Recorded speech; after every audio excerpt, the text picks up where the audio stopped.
conversation on race and policing began in response to the police killing of George Floyd on May 25th, 2020. In this partnership between CSU San Bernardino and the Brennan Center for Justice, we hope to engage in ongoing discussions related to the history and current context of race, policing, and criminal justice with guests from diverse academic fields and backgrounds. Welcome to the California State University of San Bernardino Conversations on Race and Policing, a series that began in 2020 after the police murder of George Floyd.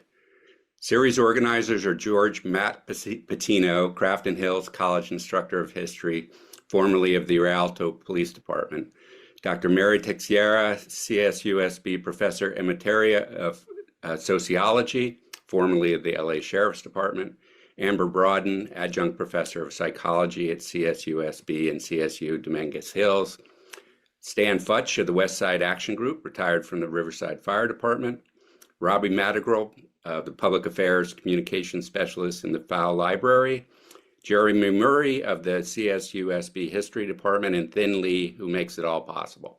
I'm Mike German, Fellow at the Brennan Center for Justice and former Special Agent of the FBI. I'll start by reading the CSUSB land acknowledgement. We recognize the California State University San Bernardino sits on the territory and ancestral land of the San Manuel Band of Mission Indians. We recognize that every member of the California State University San Bernardino community has benefited and continues to benefit from the use and occupation of this land since the institution's founding in 1965. Consistent with our values of community and diversity, we have a responsibility to acknowledge and make visible the university's relationship to Native peoples. By offering this land acknowledgement, we affirm Indigenous sovereignty and will work to hold the California State University, San Bernardino, more accountable to the needs of American Indian and Indigenous peoples. And now I'll turn it over to Matt. Thank you. Today we are joined by Dr. Simon Balto. He is the author and multi-award-winning, multi-award-winning Occupied Territory, Policing Black Chicago from Red Summer to Black Power. He's a regular contributor to The Guardian and has written for several scholarly and popular publications, including Time Magazine, The Washington Post, The Baffler, The Progressive, The Journal of American History, The Journal of African American History, Journal of Urban History, American Quarterly, and Labor, among others. He has appeared in media for live interviews with BBC World News, CNBC, and Al Jazeera, as well as dozens of interviews for print pieces published around the world. He currently teaches at the University of Wisconsin-Madison, his alma mater, previously working at the University of Iowa and at Ball State University. He's the recipient of numerous fellowships, including the National Endowment for the Humanities, the American Council of Learned Societies, the Andrew Mellon Foundation, and most recently the Carr Center for Human Rights Policy at the Harvard Kennedy School. Dr. Balto, welcome. Thank you so much, Matt. Thank you, Mike. Thank you, everybody who's involved in the planning of this, the execution of this, and thank you for the invitation. So I'm going to keep things fairly informal. I want to talk for those who don't know. I just want to talk a bit about where my current work stands relative to some of the things that I have done in the past, and so. For folks who don't know my previous work, so my first book, Occupied Territory, Policing Black Chicago from Red Summer to Black Power, was really an examination of how, from really beginning in the 19-teens, when Chicago begins to absorb a really substantial Black population as a consequence of the first Great Migration, how between that juncture and really the fall of Black Power, the crushing of Black Power at the end of the 1960s and the early 1970s, how over the span of that time, Chicago's police department cultivated such a adversarial and hostile relationship to its Black communities. That book took me in a number of different directions. I think that partly because it landed in 2019, once once the murder of George Floyd happened in 2020, and the United States experienced the largest protest movement in American history, a lot of the attention that the book generated focused on the really repressive aspects of the police unit as it pertained to Black folks. And I think that makes a lot of sense. That makes a lot of sense for a couple of different reasons. It makes sense because within the context of the summer of 2020 and beyond, there was a renewed focus on police abuse, police violence, police harassment, racial profiling, and so on and so forth.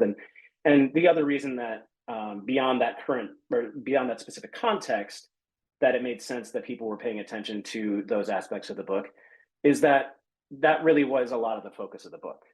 When I entered into the research for the book, not knowing what I was going to find, but a lot of what I ended up focusing on were these instances of abuse and things like that, because that was where a lot of the evidentiary trail took me when I was doing archival research. So you have a lot of Black individuals and organizations in Chicago, especially starting in the mid 20th century, who are constantly, suing the police department, criticizing the police department, writing op-eds about the police department, and really focusing very heavily on matters of abuse, racism, harassment, etc.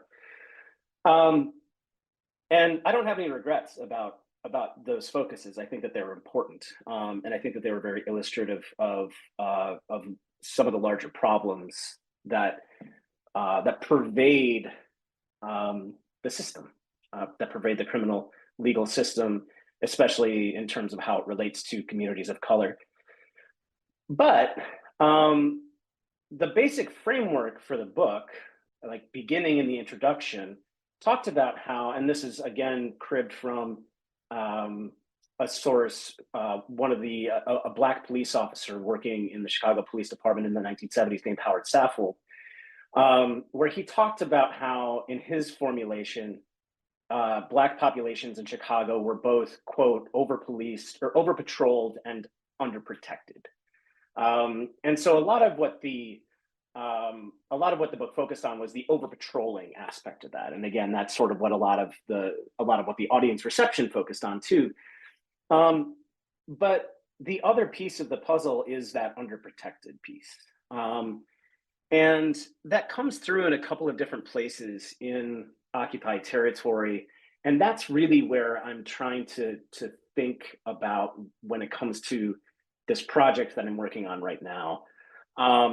So in terms of occupied territory, when we're talking about like the underprotected part, I'll just give two examples. So in the late 19-teens, not really culminating with the 1919 race riot in Chicago, but the 1919 race riot sort of serving as a crescendo moment in this history of violence. But as Black people are moving to Chicago in droves in the late 19-teens, they're experiencing just constant violence from white Chicagoans. So dozens and dozens of Black businesses, Black homes are getting bombed, Black people are being threatened, Black people are being harassed. And Black people invoking their citizenship rights expect the Chicago Police Department to do something to protect them from white terrorism. And the police department just doesn't. That over the course of this, there's a particularly acute 4-year arc from 1917 to 1921, where this problem is particularly bad. And in the midst of dozens and dozens of bombings, the Chicago Police Department makes exactly one arrest in connection to any of these acts of terrorism. And the problem gets so bad that the NAACP, the local NAACP, begins exploring hiring its own investigators to try to figure out who is responsible for these crimes, which, although they don't explicitly tie it to the failures of the police department, that's what it amounts to, right? I mean, it's a tacit admission. Like if people are having to hire their own private investigators to investigate acts of racial terrorism, that is a tacit admission that the police department is not doing anything about these acts of racial terrorism. And so that was really where I first began to encounter this history, at least in terms of the chronology of how the book is arranged. But it comes across even more so, again, over housing disputes in the 1940s and the 1950s. So in the 1940s and the 1950s, Chicago is again in the midst of a massive influx of Black people coming in from the South as part of the Second Great Migration. So hundreds of thousands of new Black folks are arriving in the city. And they are experiencing again extraordinary amounts of racial terrorism. They are experiencing violence in the parks, violence in their homes, violence in their workplaces, violence in schools. And what happens there is that there are some instances where the police department does dispatch officers to try to prevent this racial violence from taking place. However, multiple police administrators end up taking the political position publicly, and they say this unabashedly, that they wish that these efforts by Black folks to integrate the city of Chicago would stop, because it is sapping resources from the police department to focus on more, for lack of a better word, in their imagination, more legitimate reasons for the police to be dispatched, right? So their basic premise is that by drawing police attention to protect Black people from white violence when Black people are trying to just do the basic act of moving into a home, the police department's position becomes that it is simply not worth it for them to continue to try to protect people who are integrating into white neighborhoods, because they need to focus on more, quote unquote, legitimate police action. And so you do have in that moment, again, like police administrators, and again, this is not an officer level thing, this is an administrative thing. Them creating a taxonomy, if you will, of like police priorities, of which Black life and safety in the face of white violence exists, if not fully at the bottom, then certainly nowhere near the top. And so when I was thinking about these stories, those really stuck with me after I got done with the book, and I was thinking about what I was going to do for a next project, and I'm going to have other stuff I'm working on too. I also have a book that I'm working on about Fred Hampton, but I was thinking about these stories, and I was thinking about what exactly it is that these systems are supposed to do and what it is that they do. And so this project that I'm turning to now is thinking about what the police system and the broader criminal legal system, not only what they can do to people, but what they do not do for people. And so the book that I'm working on right now is it's a history of racial violence in the United States, really racial violence in the making of the American story, kind of from the end of the Civil War up until the rights revolutions of the 1960s, and really looks at how white violence, white terrorism against communities of color, by which I do not only mean Black communities, by which I also mean Mexican American communities, by which I mean Asian American communities, by which I mean Native communities, how racial violence is embedded in the story of the making of America during this period, but also about how the legal systems, including but not exclusive to the police, are involved and embedded within that story. So, like one of the examples that I think about a lot, one of the examples that I'm writing about in the book, takes place at the border. It takes place in particular in 1918, and it involves a really small. You can call it a town. It's a small town of less than 200 people, known as Porvenir, along the Texas-Mexico border. And the population of the town, except for like one or two people, it's all people who are either Mexican American or who are Mexican nationals who are simply living on the Texas side of the Rio Grande. And during this time period in 1918, the border is pretty awash in instability, right? I mean, the Mexican Revolution is happening. There's a lot that's happening during this time, and in this pretty remote, desolate area of South Texas or West Texas, there is a lot of dispute over land that is happening between members of this small town and local white ranchers.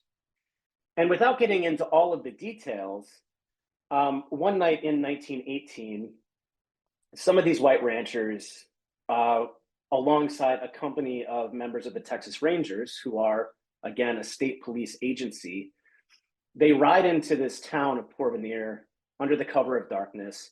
They pull all of the able-bodied men out of town. They line them up and they shoot them execution style. And their intentions are very explicitly expulsionist. They want people gone.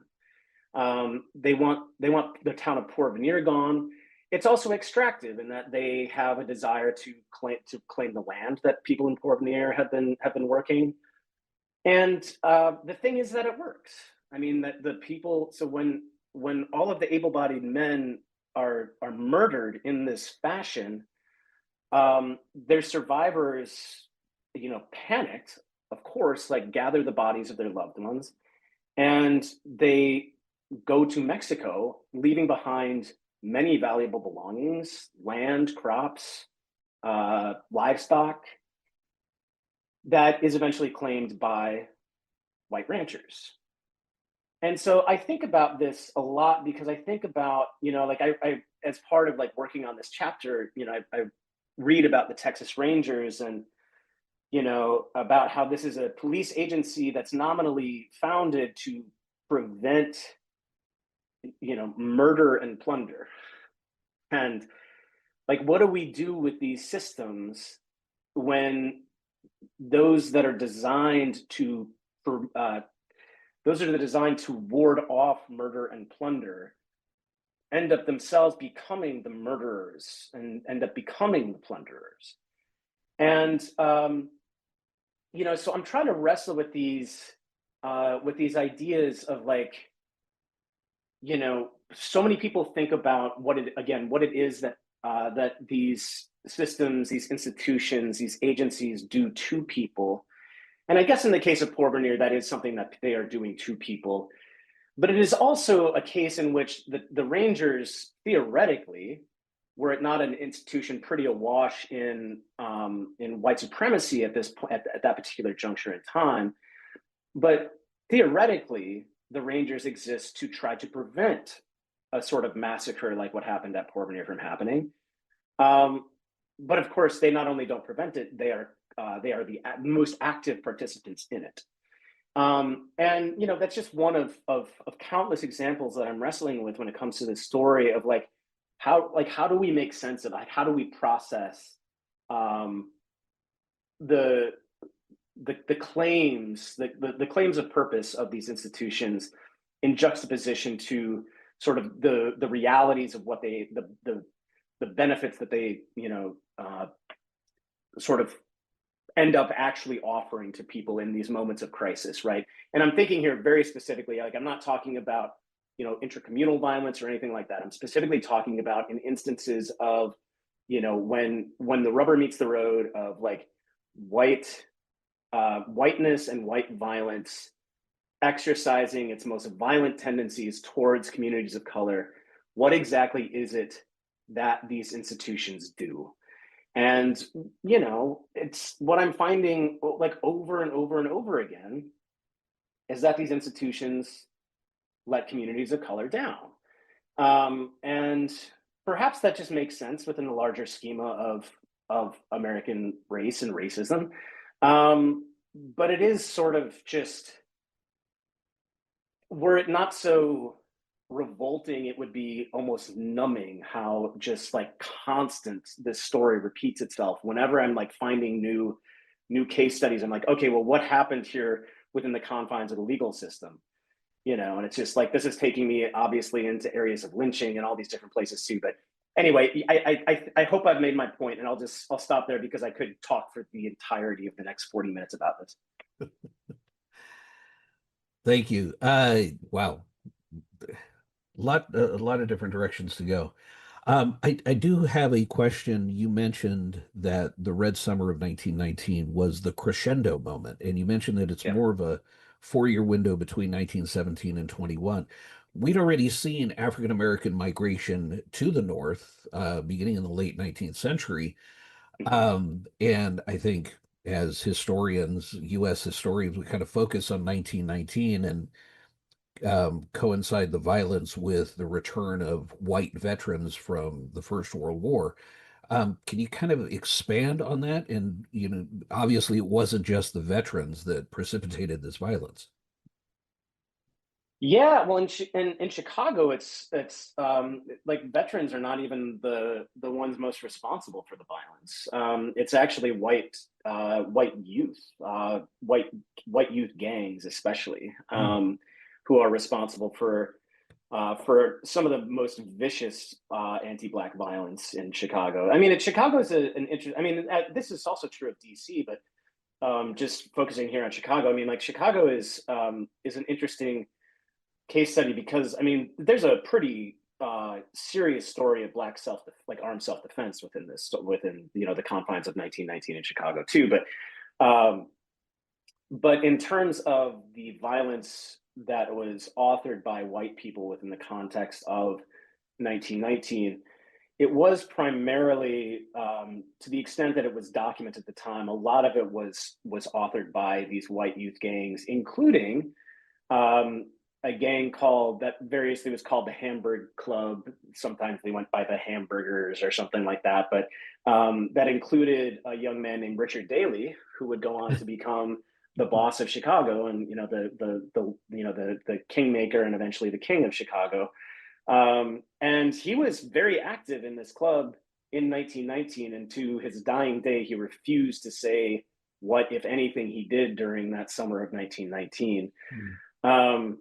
So I think to the extent that the story of veterans comes into play within the story, at least of Chicago in the Red Summer of 1919, it's actually when it comes to Black veterans. Black veterans being some of the most prominent faces of armed self-defense. I forget the exact statistics, but the majority of people who are killed in this quote unquote riot were Black, but there were some white people killed as well. And a lot of that story, I mean, it was not like Black folks were marauding through white neighborhoods in the way that white people were marauding through Black neighborhoods. It was that Black veterans who obviously had arms training in the military and had guns, defended their home, defended their families, defended their properties. And so I don't know if there's a big story of white veterans. Again, this is just in Chicago. I don't know if there's a big story of white veterans participating much in the story of the riot, but there's a pretty important story of Black veterans. And then in terms of the larger arc of things, it is absolutely true that, so when the Great Migration in Chicago begins in the middle of the 19-teens, Chicago already has tens of thousands of Black people, right? I mean, there had been Black folks moving there for quite some time, to your point, Matt.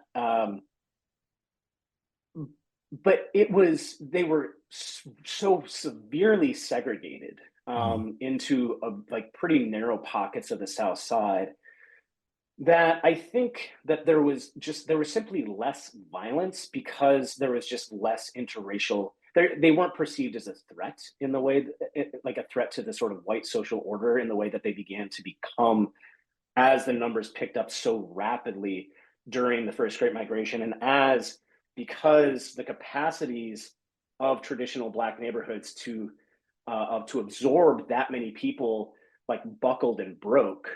Eventually, Black folks need to find new places to live, and the places that they need to find, the places where they go are traditionally white neighborhoods, and that's when the violence begins. So it's not to say that being Black in Chicago in, say, 1909 was somehow like a picnic, but it is to say that that I think Black folks did not experience white violence in the same way at that point, just because white folks weren't as didn't feel the same sort of fury and threat about sort of integration and job competition and those sorts of things. So is it a I can't think of a better word, so I'll just use it. Is it this perceived encroachment? Because I'm thinking this is the same time period, excuse me, of the Tulsa riots, Mhm. Porvenir, as you mentioned. I mean, this is something that's happening within the same time period in the late 19 teens and the beginning of the 20s. We're also seeing the reemergence of the Klan and Mhm. other vigilante groups. Is that what's happening? Is it not to Uh, simplify it too much, but you're not staying in your place kind of thing? I don't think it's in Chicago at least. I mean, there's some interesting Klan stories in Chicago, especially as relates to the police department. But those actually come later. I mean, I could talk about those if people want. Yeah. There's some wild stories from the '60s actually related to the Klan in Chicago. Um, in this particular moment, the Klan is not the Klan's not really, at least as far as I've been able to tell, not really that operative in Chicago at this point Mhm. in time. I mean, I know that, like, I mean, you're right that like during the 1920s, it's the Klan is experiencing this huge resurgence, and of course they're super anti-black. They're also, in their 1920s iteration, they're also really anti-Catholic. They're Mhm. also sort of, I mean, I guess it maybe is part of their like anti-Catholic stuff. They're also just weirdly obsessed with like enforcing prohibition in certain parts of the Yeah. country. They're just like they have like a really like a hodgepodge of things that they're angry about. But in Chicago, I don't think I don't think we can lay this at the feet of the Klan. Okay. I think it really is much more, and I think that there certainly is an element of like sort of just the basic like white supremacist logic of like stay in your place. But I Yeah. think it really is probably best understood as a matter of like um, there is some element of resource allocation, right? I mean that Mhm. Chicago's like industrial landscape at this time is really fraught, and by which I mean that the stockyards were pretty infamous for trying to break strikes amongst white workers by bringing in black strike breakers, and that obviously, black workers are not being allowed into the white unions, and so this is their opportunity to get jobs, and so you have all these variables by which white workers are getting increasingly angry at black strike breakers, and that leads to some violence. And then you have, and that's a bit of an oversimplification because there are efforts to do interracial organizing, but that Mhm. interracial organizing oftentimes breaks down. Um, but also, it is in many ways, to the extent that it's about stay in your place, I think that that is meant in many ways quite literally in terms of just stay out of our neighborhoods. Mhm. So much of the violence that cascades upon Chicago during this time period, and honestly also in the 1940s and 1950s, if you were to lay it out on a map, it happens along the margins of black and white neighborhoods, right? It happens when what had traditionally been a white neighborhood all of a sudden has like a dot of black population on it, and that's when the bombs begin to start, right? Is like people are trying to preserve the racial um, homogeneity of their neighborhoods. I would like to go forward just a little bit in time. A couple of weeks Sure. ago, Dr. Madeline Hamlin was here, and she Oh, touches nice. on, yeah, she did touched on the way Chicago policed the projects and the Chicago Hmm. PD, not Chicago's housing police. It was Chicago PD doing this. Yeah. And it almost like something's in the water because we see the way Chicago PD treats the projects, especially among African Americans. Let's fast forward to 1968. We see the way Bobby Seale was singled out in the Chicago 8 trial. We see what happened to Fred Hampton. Is this just endemic?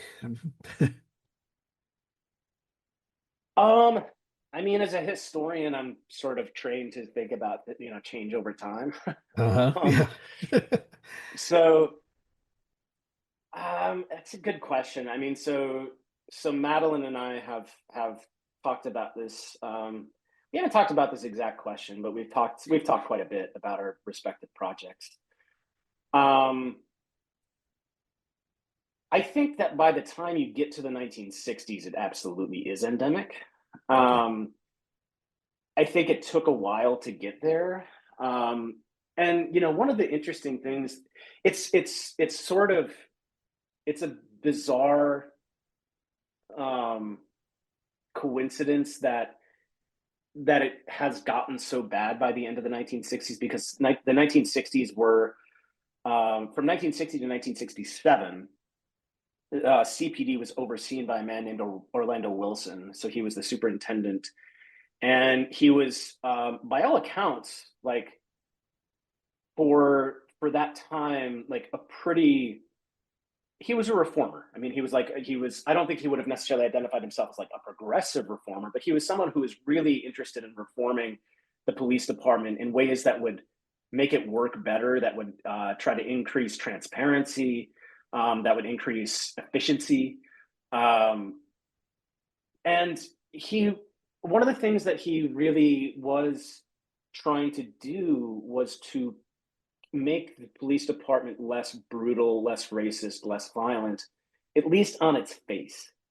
Um, and so you have, on the one hand, him trying to do all of these various things that might make the department something that was less, trying to diminish the escalating adversarial relationship that had been heightening by the end of the 1950s between the Black community and CPD. But he also he like literally wrote textbooks that were adopted in criminology classrooms all across the country, about police work. And I mean, like he was constantly doing scientific analyses and like all these different things to try to figure out what the most efficient way to go about policing a city was. And so while on the one hand he's trying to like rein in police violence to increase transparency and all these things, he also is doing things like trying to formalize stop and frisk. He's doing things like trying to do like rapid response that saturates like certain quote unquote high risk neighborhoods Hmm. with heavy police presences, and like the high risk neighborhoods inevitably end up being Black neighborhoods. And so you have, like, I think on the one hand this history of like good intentions, and then on the other hand like actual results. And so by the time he leaves office in 1967, he's done things that I think a lot of, especially members of the Black middle class, think are like kind of positives for the city, but that especially members of the Black working class and the Black poor are experiencing is like even heavier repression than what they were experiencing before that. And then when he leaves office, he was like, he was kind of, he was, one of the things that he was best known for was that he was sort of independent from Daley in a way that almost no other police official ever had been. And so when he leaves office, and there were rumors that Daley finally just kind of pushed him out, when Wilson leaves office in 67, he's replaced by a Daley sycophant. And so all of the kind of repressive elements that Wilson had helped to implement and formalize continue, and all the guardrails that he had tried to put in place in terms of like, in terms of accountability mechanisms and all those sorts of things, those all fall away. So all of the things that had been escalating tensions with the community persist, and all of the things that have been trying to rein in police abuse, those go away. And so it's basically a perfect storm. So like by 1968, when the Chicago 8 trial is happening, but also when Chicago, like hundreds of other places across the country, goes up in flames in April after Martin Yeah. Luther King Jr. is assassinated. Everything, like the police department, like Daley and the sycophant who comes in after Wilson, is his name is Jim Conlist. Daley and Conlist just unleashed the police department on Black Chicago, especially that April. And in the aftermath of the King uprisings in Chicago that month, it's discovered that I mean, this is also for people who don't know. I mean, there's Daley is mad in the wake of these uprisings in 1968. Daley is mad that the police department didn't do more to harm people who were out in the streets. So he issues he hauls Conlisk into his office and berates him for like the police department not being violent enough against people who are out in the streets, you know, breaking store windows and stuff like that. And Daley famously tells the press that he, in this closed door meeting, he told Conlisk that he wants the police department to quote, shoot to maim any looters and shoot to kill any arsonists. And that's what Conlisk encourages his men to do after Daley tells him to do this. But there's also evidence that emerges in 1968 in the wake of these events, that the police department was also going through and just executing Black men like execution style, like shooting them in the head during the rebellions. And so, I mean, like basically by the period of time that Dr. Hamlin is talking about, I think it is safe to say that violence and just extreme racism were pretty endemic within the police department. And I think that is really a story that it doesn't begin in 1960, but I think it really solidifies during the 1960s. So as a 21st century student, I think the question that comes to mind, this has to have caught the attention of the feds at some point, right? The civil rights violations? No, not really. Not that I know of. I mean, it caught the attention of it catches the attention of the feds when people protest against police violence. I mean, that's the story of what happens to Fred Hampton, right? I mean that, like the story of what happens to Fred Hampton is particularly egregious. But if you were to go look, so the Chicago Police Department's Red Squad files, which are basically their, it starts in the early 20th century, and it's basically their quote unquote anti-subversive unit, basically surveilling, infiltrating any sort of leftist organizations. Mm-hmm. The Red Squad's files still miraculously exist thanks to the dogged work of civil liberties organizations and archivists at the Chicago History Museum. But if you go look at them, you can go look through kind of like a variety of different left-leaning organizations and individuals, look through their files from the late 1960s, and you will see some stuff in there that is communication from federal officials with Chicago Police Department officials. But it's all about trying to find further ways to repress these leftist movements. It's not about like trying to figure out why CPD is murdering people, right? Yeah. And so the coordinated assassination of Fred Hampton and Mark Clark in December of 1969, coordinated between the FBI, the Cook County State's Attorney's Office, and the Chicago Police Department. To my knowledge, that's the extent of federal investigation into what was happening in Chicago. I think even in the wake of the infamous 1968 DNC riot in August of '68, I don't even know if the FBI did any investigative work at that point. Mm-hmm. Maybe, but I mean, it wasn't something that I necessarily looked at, but yeah, not to the best of my knowledge. Can you talk a little bit more about Fred Hampton?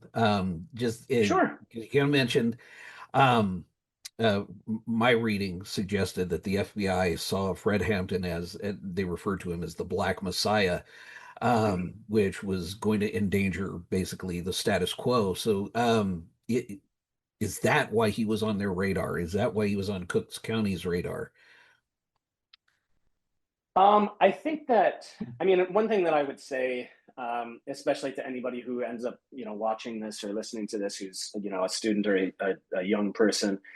I think it's worth emphasizing that when the FBI and the Cook County State's Attorney's Office and CPD began targeting Fred Hampton for surveillance and eventually assassination, he was 20 years old. When he was murdered, he was 21.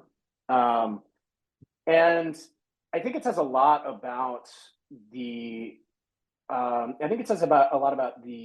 state of paranoia that exists within these institutions, at least at the time, about the possibilities of what Fred Hampton and others within his orbit were trying to cultivate in Chicago, in terms of like trying to build something that would actually challenge in a meaningful way the status quo that had prevailed in Chicago for many years at this point. So, so as a member, like my suspicion, and I don't know that this is like, these are counterfactuals because we can't talk about, we can't say definitively, we can't comment definitively on what didn't happen, right? We can only sort of talk about what did.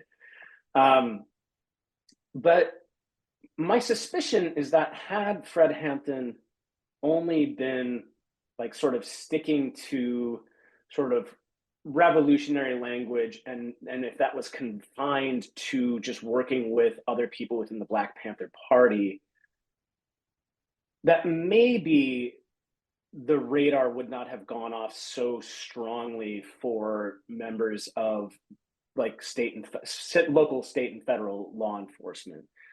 I think that what really alarmed them to the point of murder was the fact that, contrary to the popular image that a lot of people have about the Black Panther Party, at least in Chicago, Fred Hampton and the Panthers were dedicated to cross-racial organizing amongst the poor across the city of Chicago, trying to build an immense political coalition that was not just Black folks, but that was also Puerto Ricans.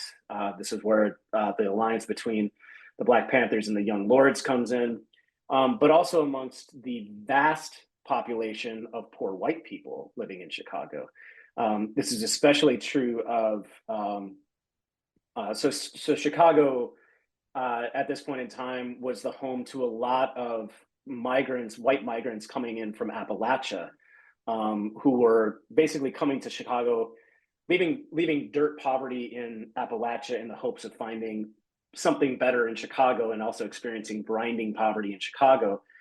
And so part of what Hampton and others were doing within the city was trying to like connect the dots between all of these people, and basically saying, okay, well, so it might appear on face value that like, a young Black kid from the South Side of Chicago might not have that much in common with a young white dude, flying a Confederate flag, who comes in from Appalachia, who lives on the North Side of Chicago. But what Hampton was trying to do was to bring them together and say, well, okay, you're both poor as hell. You both experience extreme police harassment as a result of your social position. Like, even if Black people experience it differently, even if Puerto Rican people experience it differently than white people do, like, the evidence is pretty rampant that, that poor white people living in Uptown in Chicago were getting harassed constantly by police as well. And, just lacking basic social services. And so what Hampton was trying to do was to bring all of these people together in a way that would launch a full-throated challenge to the Democratic Party, to the Daily Machine, to the broader status quo of American society as it existed, and basically proposing to try to overthrow the system of capitalism and the way that it governed people's lives. And so it was through this, they called it the Rainbow Coalition. And again, I think that was particularly alarming for members of these state institutions. And I think, just to put a pin in it, I think also one of the things that the FBI tried to do to Fred Hampton was to get some of the black street gangs in Chicago to assassinate him. So they manufactured letters back and forth, basically trying to instigate warfare between the Panthers and the Blackstone Rangers, which is a gang in Chicago. And Hampton wouldn't take the bait. He wouldn't take the bait on getting into this fight. And I think alarming to state agents who were trying to foster these animosities was the fact that it looked increasingly like Hampton was making inroads with the gangs and was going to be able to bring them into these coalitions as well. And so, it just becomes, I think, it became in the minds of, the Cook County State's attorney, members of the CPD, and, J. Edgar Hoover, it became an untenable situation. And so they targeted a 21-year-old person for assassination. Wow. It fascinating. Mike, you had a question? Mike, you're muted. Sorry about that. Thanks for all this information, Simon. It's really great. It's interesting to look at these situations from a local lens. I tend in my research to look at the federal lens, but how alarmingly similar the police actions are in different cities across the country, and how the reaction, whether by federal law enforcement or state and local, is so similar. But particularly my question will be about the reform efforts, because the way you expressed the reform efforts as well-intended and yet had counterproductive elements, but in any case were short-lived, seems to be repeated over and over again, all the way up to the post George Floyd reforms that, that here these nationwide protests against police violence occurred, and police violence actually increased in the following years to record numbers, right? That it's at some point, do you have to recognize that these intentions are not as benign as we think, or as we want to believe, where, going back to the Kerner Commission or the Christopher Commission in Los Angeles, there are good reforms and that talk specifically about the economic treatment of these communities as the problem, and we have to address these economic situations and other opportunity in these communities, rather than just having a policing approach. But it doesn't seem like those kinds of reforms, they ever get around to them, or if they do so in such a half-hearted way that they don't have an effect.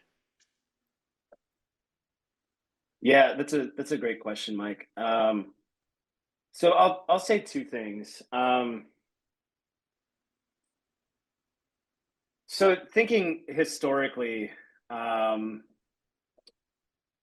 so when you bring up the Kerner Commission, before you brought up the Kerner Commission, that was actually the first thing that I started thinking about in the course of your question, because you're right. I mean, like the Kerner Commission makes all of these recommendations, describes sort of faces the truth of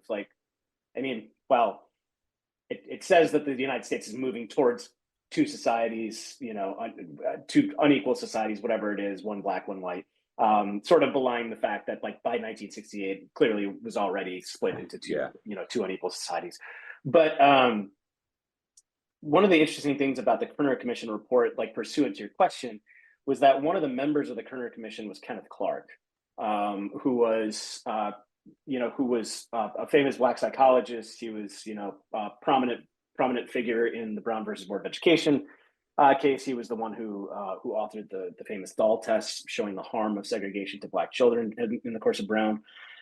But so he was part of the Kerner Commission report, and he didn't append a dissent necessarily from the Kerner Commission report, but he he offered his own note as a closing comment on the Kerner Commission report, and he basically said in 1968 what you're saying now, where he said that I forget all the various ones that he looked at, but he basically was like, you know, I read the riot reports from 1919, from 1943, from 1965, and he described it as reading all these reports in succession as being a quote Alice in Wonderland moment.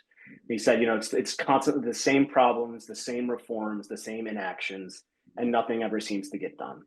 And his basic premise was, what is going to be different this time? And you know, the reality is that, you know, the Kerner Commission obviously, yeah, it did make a ton of recommendations, and almost none of them actually were brought to fruition. And so, yeah, you have these moments of these moments of crisis that seem to exist as moments of potential reform, and then they end up not doing that.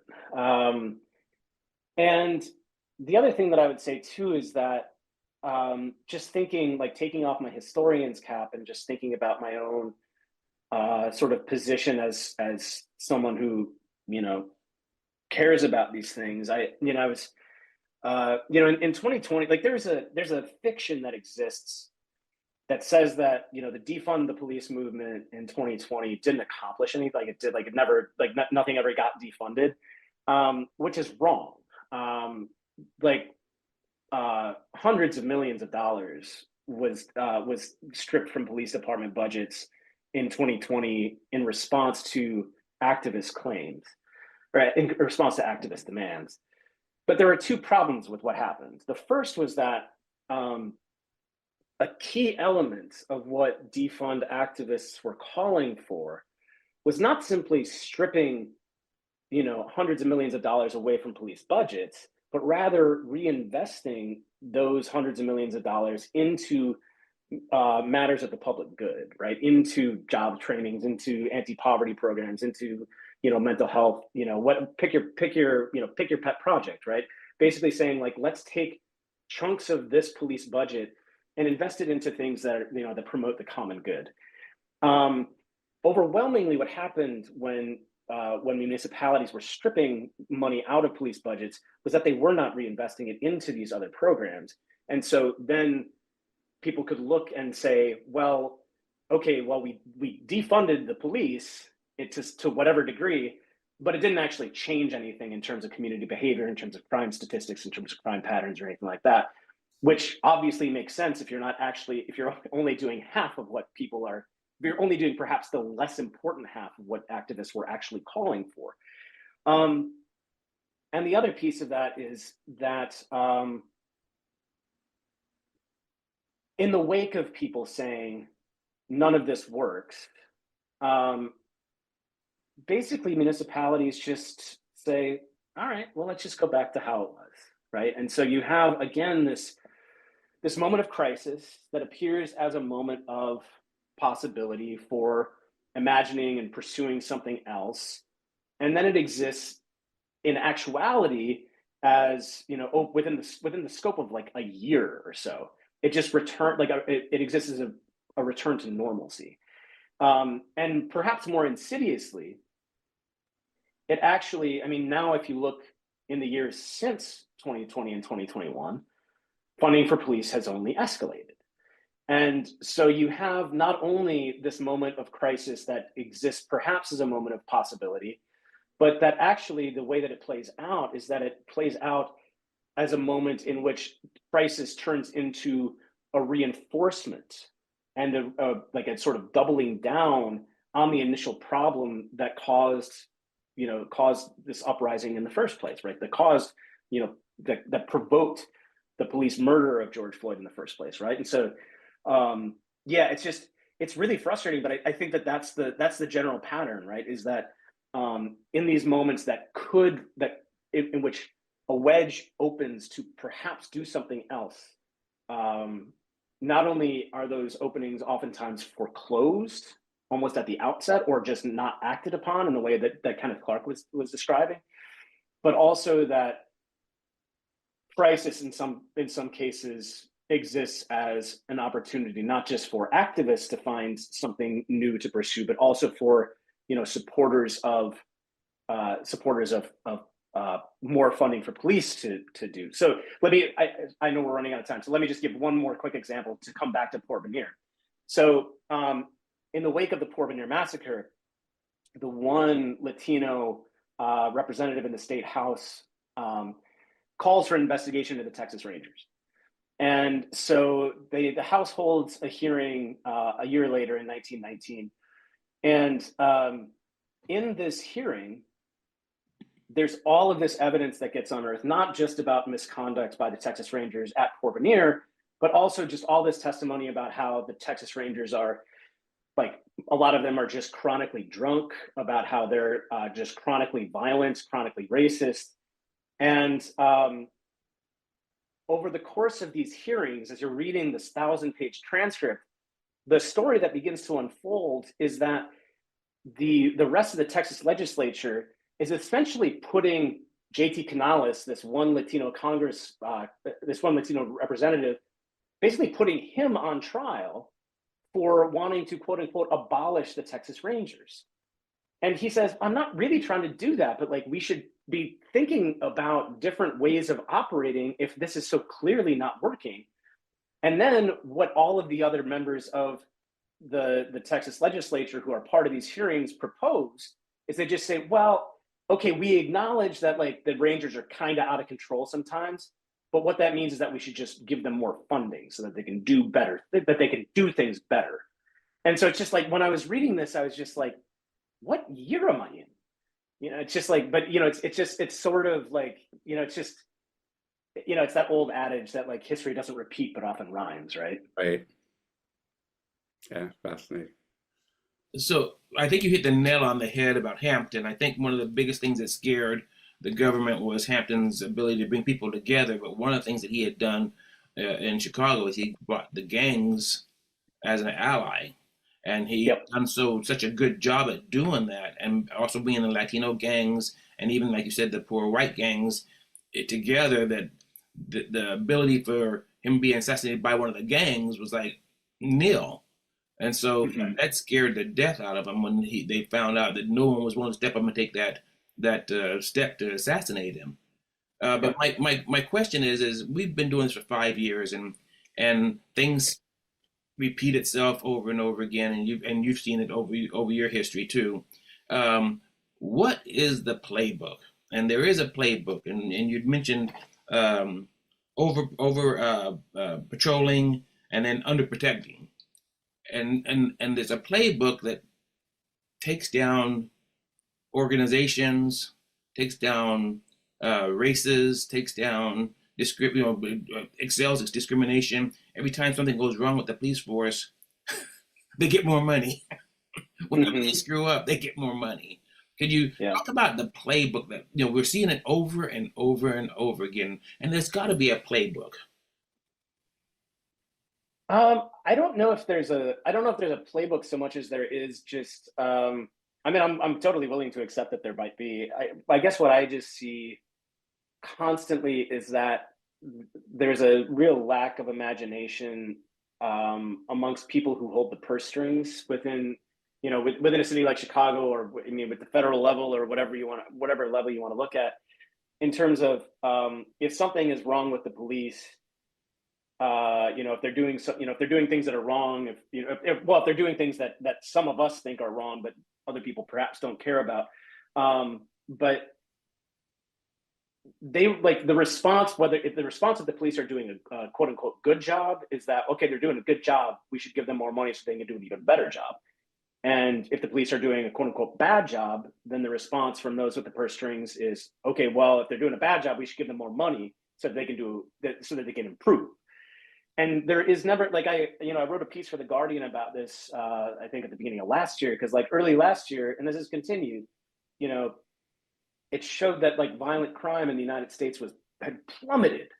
And, I wrote a piece that was just like, okay, well, when violent crime was way up in 2020, 2021, we were told that we had to increase funding for police to, in response to this, heightened rate of crime. And now that crime is plummeting, now is it time to like take money away from the police? But it's like, but for like American policymakers just don't think that way, you know, and even like, you know, in Chicago, you know, at this point is, you know, it's the mayor is a pretty progressive black dude, and who I think means well, but you know, he has not been able to make any sort. I don't even want to say been able to. He has not really made any sort of overtures to try to change that general trajectory of like, you know, rethinking how these systems work. So maybe there is a playbook. I just know that like I chalk it up to a lack of political imagination on the parts of those who actually can control how funding works. And I know we're almost out of time, but I just have another question I'd like to ask. During all the migrations, the value of those people coming to Chicago were in the early migration was the stockyards. They put them to work in the stockyards, and then later they put them in the factories and so on. And then what we found in the migration, the migrants, those that moved from the south to the north, seemed to do better than those that were already in the north, and actually built their lives up better, had more money in their pockets, and you know, you look at Chicago, the black side of town was popping, you know. So did the progress of the black man have the strongest effect on why they were attacked, or why the things they were singled out and gone after? Was that a part of the? I think that there is an element of that when it comes to like, you know, competition over resources. I mean, we were talking about like the stockyards and stuff like that. I mean, that, you know, because it's labor competition and things like that. I mean, like the story with Chicago, at least, is that like the police department in Chicago was founded on a repressive mission. It was not founded specifically to target black people. It was originally, when it was founded, its origins were basically, it was privately funded by some of the big capitalists in Chicago in the middle of the 1800s, who wanted to control the working class, and they wanted to control immigrants from Ireland, from Germany, but like they were, you know, I mean, they weren't as repressive and systematically violent in the way that they were and have been and are towards black folks. But in that early period, you know, their primary purpose was to protect capital and was to control, you know, these quote unquote undesirable immigrants. And so like part of what I think happened was that as those immigrants over the course of the early 1900s sort of transitioned into just kind of becoming white, just sort of being absorbed into the broader white population, black folks, especially as they're coming into Chicago in droves during the migrations, they increasingly emerge as like the new kind of other, and that's where the pivot happens for the police department to, you know, I mean, like the police department basically like constantly exists as an extension of broader, you know, xenophobia and racism over the entirety of its existence. And so what has changed over time, in addition to the ferocity of what police can do, and you know, the technologies that they have and all those sorts of things, that stuff changes, but also just who the targets of their vitriol and attention and harassment and violence, like that changes over time. But what does not change is the fact that they have always targeted somebody. It just so happens that, yeah, as black folks are coming to Chicago, as black folks, you know, as you said, like a lot of black folks are ascending into the middle class. I mean, a lot of people obviously are also getting left behind, but you know, a lot of folks are ascending into the middle class. But regardless, I mean, and this unfolds over the course of the 1960s and the early 1970s, where like, you know, during, I guess, especially in the late 60s, early 70s, like there's members of the black middle class and the black elite, you know, black doctors, black dentists, who, you know, in the early 1970s, don't really have a ton of problems with CPD, because they're just like, well, you know, it's not really our concern. But then in the early 1970s, there's a couple of really high profile incidents where CPD brutalizes or kills like black professionals And then all of a sudden there's sort of I mean, for lack of a better word, like a come to Jesus moment for even the Black middle class and Black elite, where they're like, this is a institution that is like systematically militating against us. And so I don't know. I mean, that's sort of a long-winded and perhaps tangential answer to your question, but that's the best I got. Well, thank you so much, and Dr. Balto, we got to have you back when your next book is done. We've got to have you back. Please, please. Lots of information today. I appreciate it. No, I appreciate y'all. Okay. Thank you so much. We'll see you next Thank time. y'all. Conversation on Race and Policing has been supported by funding from the California State University, San Bernardino College of Social and Behavioral Sciences, Fall Library, and the Diversity, Equity, and Inclusion Committee. Finn Lee is our technical consultant. Pamela Crossan provides administrative support, and Alan Yorba provides communication support. There's more information in the show notes, and please join us online at csusb.edu/CORP for upcoming programming, and find our catalog of over 100 past events with guests like Robin D.G. Kelly, Jamal Bowman, and Dorothy Roberts, and many more.